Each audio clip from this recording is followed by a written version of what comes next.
We begin tonight with renewed controversy facing the Catholic Church. No pope has resigned his position since the 15th century. But if some critics had their way, that's exactly what Pope Benedict would do.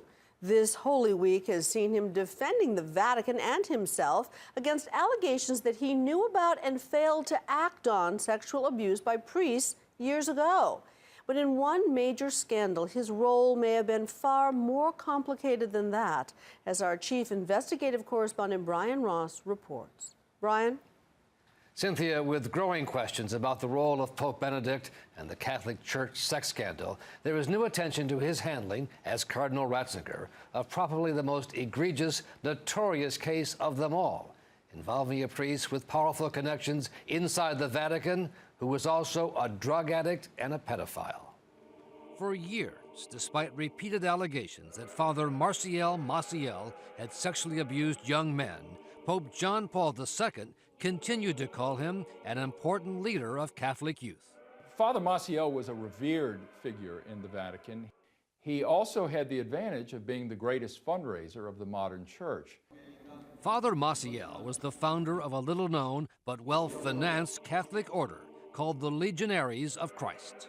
I think Father Maciel used money the way some politicians do in spreading it liberally to buy support, both for himself and his religious order. Investigative journalist Jason Berry first broke the story of Father Maciel in 1997 and has tracked what he says is a decades-long trail of cash and gifts to top Vatican officials from Maciel. I think in hindsight, it's clear that he was trying to protect himself, and so he lavished gifts, generous, expensive gifts, on many members of the Roman Curia.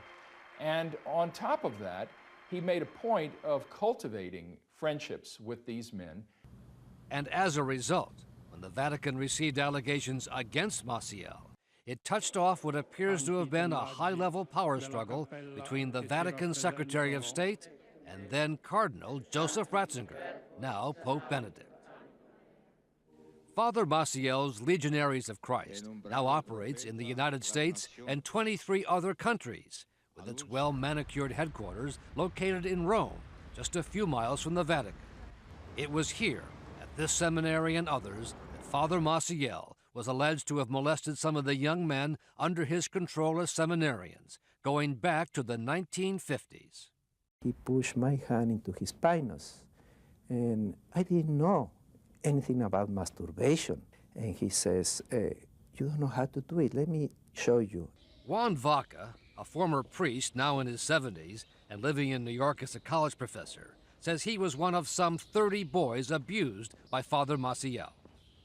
I was the one who called them from their bedrooms to go to see Maciel. Vaca says Father Maciel rewarded him with special privileges, such as this private meeting with Pope Pius XII, and always assured him he was doing nothing wrong. But Father, I think I committed a sin. Don't worry, I absolve you from your sin in the name of the Father and of the Son and of the Holy Spirit. It was in 1998 that Vaca and other former members of the Legion filed a formal legal case with the Vatican, asking for an investigation of Maciel. But for years, nothing happened. Absolutely nothing, not a word. The man in charge of investigating was the then Cardinal Ratzinger.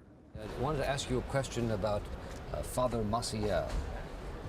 No, can you talk about? I'm not so informed. He became upset when I tried to ask him about the Maciel case in 2002 and slapped my hands. There's a question whether you covered. No, it's a moment. No, there's a question whether you. Come to me when the moment is given. Not yet. Well, we tried to ask you questions. Behind Cardinal Ratzinger's reaction, says journalist Jason Berry,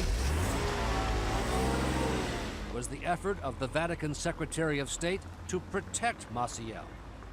And Ratzinger basically got the message, do not go after this man.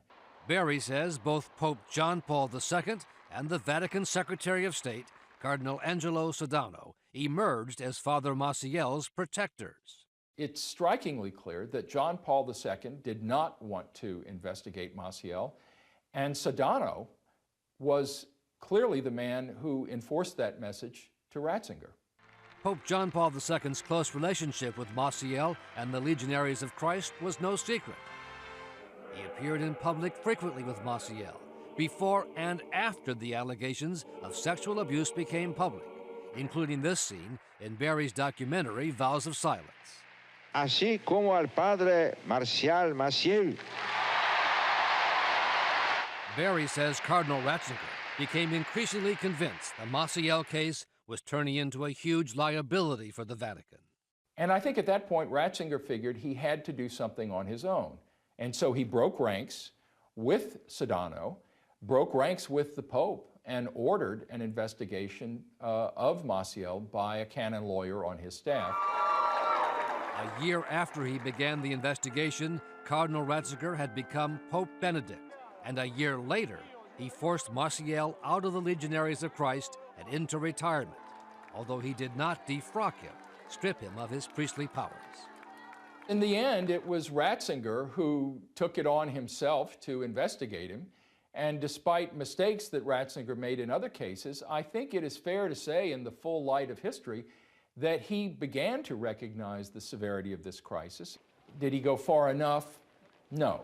He should have excommunicated Maciel, and he should have immediately reined in the Legion of Christ. Maciel died in 2008, and since then more of the details of his astounding deception and sordid double life have become known. He fathered a daughter with one of his mistresses in Mexico. Two men have gone public on a Mexican radio station to claim they are the sons of Father Maciel, one claiming he was actually sexually abused by his father. The priest at the Legionaries of Christ, who once followed and defended Maciel so blindly, now acknowledge they were wrong. It was like you found out that your dad had been, sleeping around with women the whole time you were growing up. That's what it felt like. You felt completely betrayed and shocked. And I just went to the chapel and I prayed. I said, how can this be true? The order at one point said Father Maciel is in heaven. Do you believe that?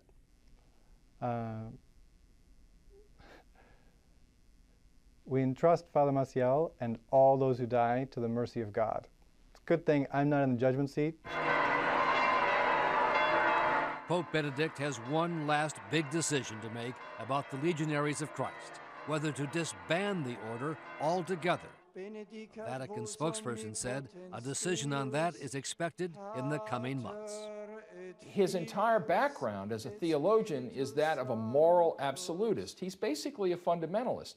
Well, if he follows his instincts and starts punishing, taking down those cardinals and bishops who covered up, and disbands the Legion of Christ, he can restore the integrity of his image, of his office, of the papacy. I think he has the capacity to do that, but it would be a very brave step indeed for him to make. All of this is being closely followed by the men who came forward to make their allegations against Father Maciel more than 10 years ago and were branded liars and traitors for their trouble. In response to questions from Nightline, a Vatican official said only that the fate of the order will be decided after the end of April, following a report from 5 bishops who have conducted a full investigation of Maciel and how he was able to get away with this depraved double life for so long.